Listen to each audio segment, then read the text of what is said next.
बड़ी खबर आपको बताते चले, महाराष्ट्र चुनाव से जुड़ी ये बड़ी खबर, जहां महाराष्ट्र में पीएम की 8 से 10 रैलियां संभव। सूत्रों के हवाले से बड़ी जानकारी सामने आ रही। 7 से 14 नवंबर के बीच हो सकती है प्रधानमंत्री की रैलियां। तो महाराष्ट्र में विधानसभा चुनाव होने हैं और ऐसे में तमाम पार्टियां पूरी तरह से एक्शन मोड में। अब ये बड़ी जानकारी सामने आ रही है, जहां महाराष्ट्र विधानसभा चुनाव में back to back PM Narendra Modi चुनावी हुंकार भरते नजर आएंगे। 8 से 10 रैलियां संभव है, सोर्सेज ये बता रहे। 7 से 14 नवंबर के बीच हो सकती प्रधानमंत्री की रैलियां। और इसी बीच दिल्ली में महायुति की बड़ी बैठक लगातार जारी है। गृह मंत्री अमित शाह के आवास पर इस बैठक को रखा गया है। CM Eknath Shinde, deputy CM Devendra Fadnavis की मौजूदगी इस मीटिंग के अंदर। डिप्टी सीएम अजित पवार भी मीटिंग में मौजूद है। महाराष्ट्र में सीट शेयरिंग को लेकर के यहां पर चर्चा की जा रही है। महायुति के अंदर इस समय मीटिंग्स के दौर लगातार जारी है और इस समय गृह मंत्री अमित शाह के घर पर महाराष्ट्र विधानसभा के मद्देनजर इस मीटिंग को रखा गया है। महायुति की मीटिंग चल रही है। दिल्ली में महायुति की बड़ी बैठक गृह मंत्री शाह के घर पर है। आवास पर ही उनकी ये मीटिंग रखी गई है। CM Eknath Shinde, deputy CM Devendra Fadnavis वहां पर मौजूद हैं। इसके साथ ही डिप्टी सीएम अजित पवार की मौजूदगी भी इस मीटिंग के अंदर है। महाराष्ट्र में होने वाले विधानसभा चुनाव को लेकर के स्ट्रैटेजीज बनाई जा रही है। सीट शेयरिंग के फॉर्मूले पर लगभग जो सहमति है वो पहले ही बन चुकी थी, लेकिन आगे स्ट्रैटेजी क्या हो इसको लेकर के जिक्र यहाँ किया जा रहा है। अक्षय मेरे सहयोगी दिल्ली से समय कनेक्टेड है और वही हमारे पॉलिटिकल एडिटर अदिति नागर भी हमारे साथ कनेक्टेड है। सबसे पहले अक्षय, जरा आप क्विक बता दीजिए कि वहां पे इस समय हो क्या रहा है, मीटिंग के अंदर किन किन बातों पर सहमति बनी, और फिर अदिति मैं आपके पास आती हूँ। देखिए इसका सबसे बड़ी बात ये रही है कि कुछ सीटों को लेकर के जो पेच फंसा हुआ है। कहा जा रहा है कि 23 से 25 सीटें हैं जिस पर कि मंथन लगातार जारी है।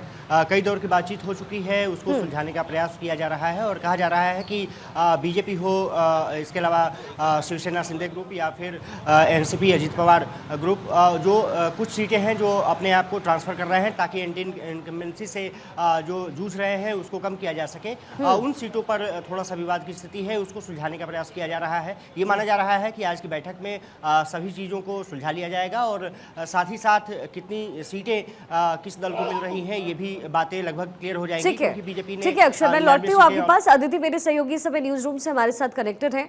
अदिति, हमने देखा है कि महायुति में लगभग सारी चीजें फिक्स्ड है और शायद इसकी वजह ये भी है कि बीजेपी अपनी स्ट्रैटेजीज को बहुत क्लियर रखती है, जैसा कि महाविकास अघाड़ी में नजर नहीं आया। हालांकि 85 वाले फॉर्मूले पर अब महाविकास अघाड़ी सेट नजर आ रही है, लेकिन अभी भी कुछ सीटें ऐसी होंगी महाराष्ट्र में जहां पर बीजेपी को स्ट्रैटेजाइज करने की जरूरत पड़ेगी।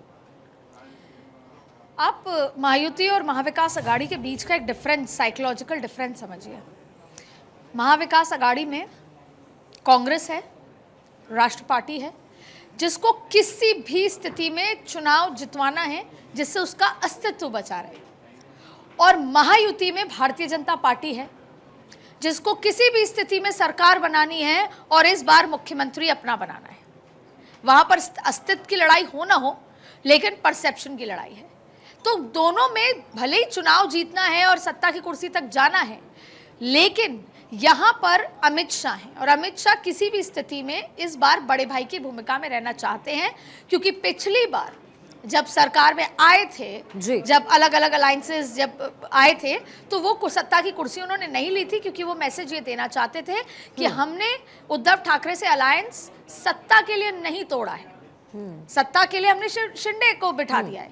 लेकिन इस बार ऐसा नहीं है। महाराष्ट्र का चुनाव इस बार उतना ही महत्वपूर्ण है साइकोलॉजिकल और परसेप्शन वाइज, जितना देश में उत्तर प्रदेश का चुनाव महत्वपूर्ण होता है। वैसे भी आज के दौर में चुनाव एक युद्ध की तरह हो गया है, चाहे पंचायत के चुनाव हो, चाहे किसी भी स्तर के चुनाव जीतना है। लेकिन अदिति, फिर ये जो दावेदारी है, अगर बड़े भाई की भूमिका में बीजेपी खुद को महाराष्ट्र में देख रही है, तो फिर दावेदारी तो दोनों ही की तरफ से पेश किए जाएंगे, शिंदे भी कहेंगे और पवार की तरफ से भी, क्योंकि दोनों ही अपने गुटों को छोड़कर आए हैं। देखिए, अब एक और ये बहुत महत्वपूर्ण बात है, जाहिर तौर पे जहां उद्धव ठाकरे खुद को सिर्फ मुख्यमंत्री देखते हैं, जिसकी वजह से उन्होंने महाविकास अघाड़ी की कई बैठकों से वॉकआउट किया, फाइनली लालू प्रसाद यादव और पवार, शरद पवार को उसमें बीजेपी और कांग्रेस और उद्धव ठाकरे के बीच में साठगांठ बिठानी पड़ी। कब महायुति की बात करते हैं, कल अमित शाह के यहाँ बैठक होती है, शिंदे नहीं पहुंचते हैं, उसकी वजह अभी ये बताई जा रही है कि वो व्यस्त थे और आज फिर बैठक हुई। लेकिन जाहिर तौर पर शिंदे शिंदे को दो चीजें हैं। पहला, अभी वो मुख्यमंत्री हैं, अगली बार वो मुख्यमंत्री नहीं होंगे तो जाहिर तौर पर उनके पॉलिटिकल करियर पर सवाल होगा। दूसरा, उनकी लड़ाई है उद्धव ठाकरे से और उनको हर वो सीट जीतनी है जहां पे उद्धव ठाकरे के सामने, यानी पुरानी शिवसेना या उद्धव ठाकरे वाली शिवसेना और शिंदे वाली शिवसेना के बीच में जो लड़ाई है, क्योंकि यहां पर अस्तित्व की लड़ाई है।